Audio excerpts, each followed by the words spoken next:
Well, we're now sitting on the side of the road because the bus quit moving. No, where are we going? What are we going to pick up?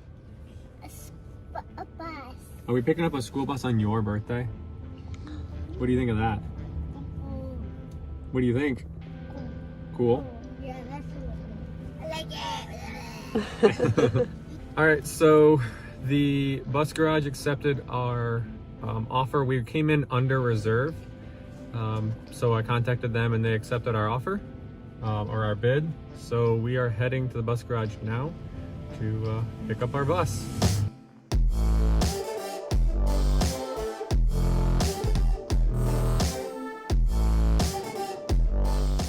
All right, so we just pulled in. I'm gonna walk inside and I guess do any paperwork, and then we're gonna grab our bus. He pretty much just said he's got to go run in, I guess, do whatever. And my office is up top of the stairs. Their paperwork's all sitting there. Just walk in my office and grab it if you don't feel like waiting on me. Okay. So he's like, you know how to drive a bus? I was like, oh yeah. I was like, I drive a big old box truck every single day. There you go. Yeah, he's a nice guy. Hey guys, look. Right here. Yep. Yeah. You guys ready to see it? Yeah.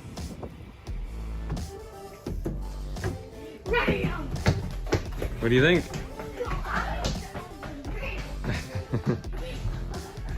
Immediately to the ramp. All right, you guys ready? Yeah.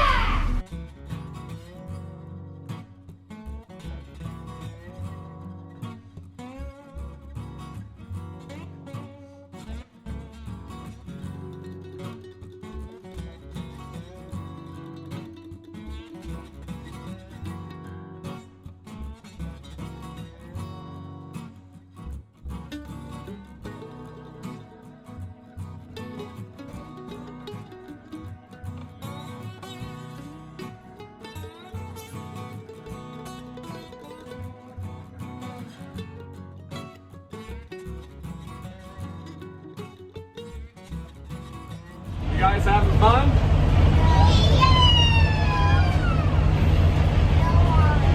Your first official school bus ride? Almost there.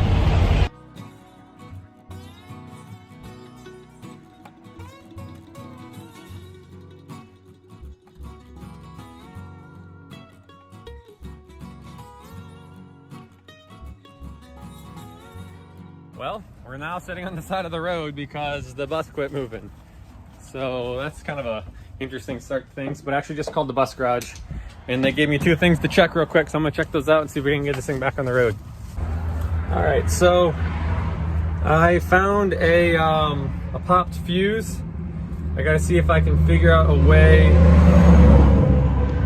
to find another fuse or jump it. I don't really want to jump it just in case there's a fault somewhere else, but that's what I'm working on. All right, I guess I can jump it and see if that fixes the problem. All right, I just need to find a piece of wire. What can I use? What can I use? Do you have a bobby pin? Or something metal? I found a pop fuse. Thank you. All right, I got a bobby pin. We'll see if that at least solves my problem. Cut the little coated ends off of it. I at least want to get off this highway. We're like 10 minutes from home. Why it cooked this fuse, I don't know. That's why I'm leery of putting this bobby pin in there because I don't want to fry anything else, but there's my cooked fuse. All right, let me see if I can start the bus. I'm gonna flip the key, see if I get any power then. But just for a second. Then I'm gonna crawl underneath. Okay, so I got power. So before I do any damage, I'm gonna roll under the bus and make sure I don't see any wires that have rubbed through. I'm gonna grab some tape that up. Roadside repairs. Guess this is bus life. All right, let me get this taped up because I don't want to arcing on nothing. Okay. Got it all taped up. So hopefully this works.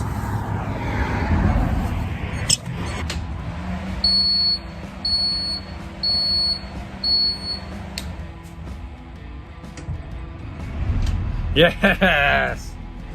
We got power. Okay. Alright, so hopefully that's not a sign of things to come with this bus.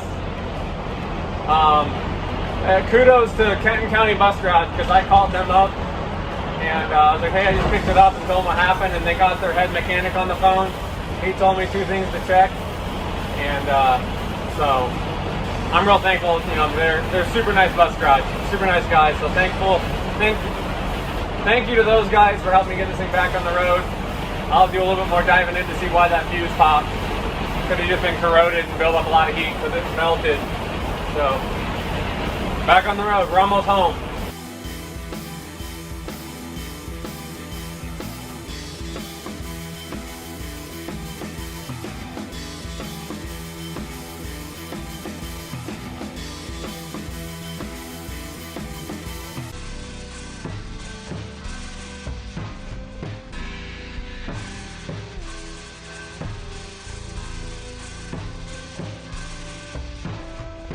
Well, I spoke too soon. It did it again. Come on, door, open up. There we go. All right, I think it's that fuse, or maybe it's the second fuse. So let me look again. So true to fashion, I had to jerry rig it the last time, kind of MacGyver it. And I used a bobby pin because it didn't have a fuse. And it's a 40 amp fuse, and I guess bobby pins aren't rated for 40 amps is my guess. I still need to look into it to see if there's another issue causing that fuse to pop, or if it's you know, some corrosion causing high resistance, causing heat, causing it to pop. So I gotta look into it. Trucking along. We're almost home. At this point, I'm just trying to get this thing home. So wish us luck.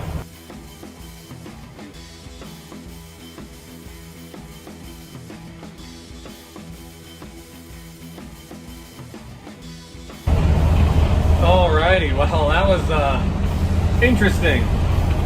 And so I just turned onto our street. And I'll be home here shortly.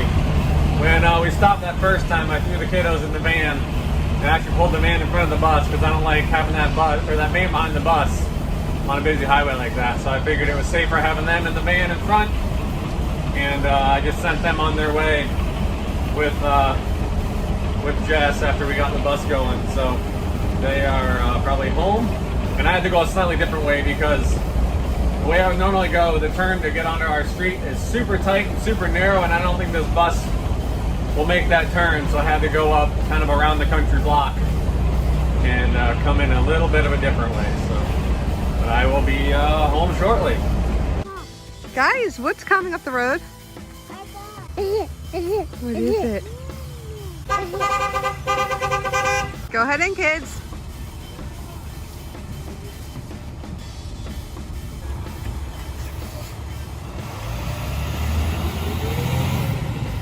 All right, Family Force 1 is home. I apologize if there's any wind noise. You think with a big old bus here, I could block some wind.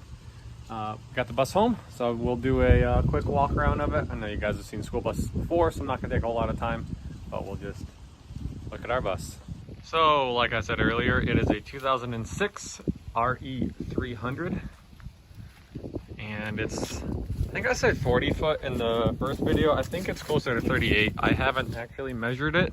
Came pretty much fully functional. It's got stop sign, got the hippie sweeper, it's got new tires on it, got some good under bus storage, air operated door. It's got about 187,000 miles on it. It's very moldy. All right, so we got like 13 rows of seats.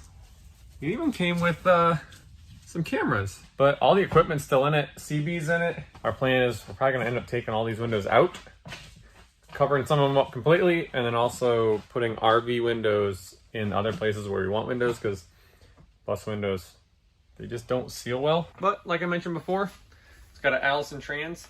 6th gear is not unlocked. I confirmed that with the bus garage. I could get it unlocked if I want to.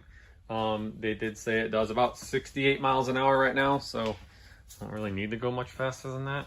We do have a side emergency door which this is probably going to be where the bathroom ends up, we're kind of thinking, which will actually work out really well to kind of have access in and out. Walk back and check out the engine.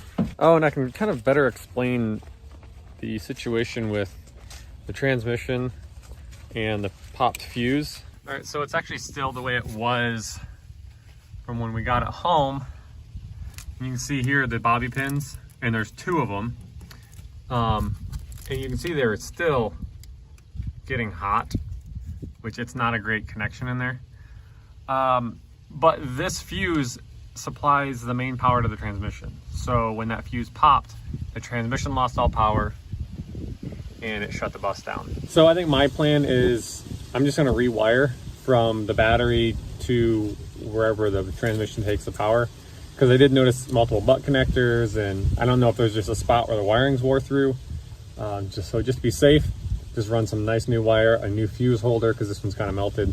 Just make sure everything's just, you know, good to go, and then we'll go from there. Okay, so we have these doors on either side. It just takes a square key. And inside you've got a DT466. There's a panel back here. And I believe you can actually start the bus from back here too. You got some gauges and stuff. So if you're servicing it, you can monitor things. Yeah, not too much to see here. Engine had plenty of power and drove great on the way home. I'm believing that it had an exhaust leak at some point. Oh, I hit my head. I believe it had an exhaust leak at some point from all the soot in here. So that's something I'm gonna look into. Walk around the other side. The bus garage also gave me a massive stack of all the service records with the bus, and I was kind of flipping through them, and it's had the turbocharger's been replaced on it, a bunch of different parts have been replaced, and just extremely well maintained. So that's really nice to know, and it's also a really good reference to look back for part numbers and stuff, because all those are listed there. So that's a huge win for us. And back of the bus, not too much to see. We'll open this other engine panel up. This whole back panel opens up, but it just kind of gives you access to the radiator and the intercooler. And again, not a whole lot to see. Engine, there's your turbocharger. All in all, doesn't seem like a bad little bus.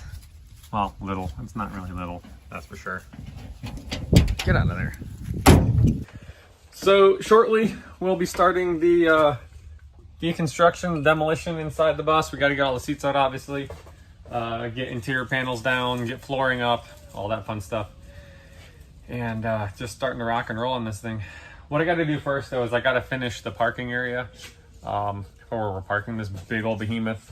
I got to put some gravel and make a decent parking pad for this thing to sit on, because right now it's sitting in my grass, and that's not going to last very long. So guys, thank you for watching.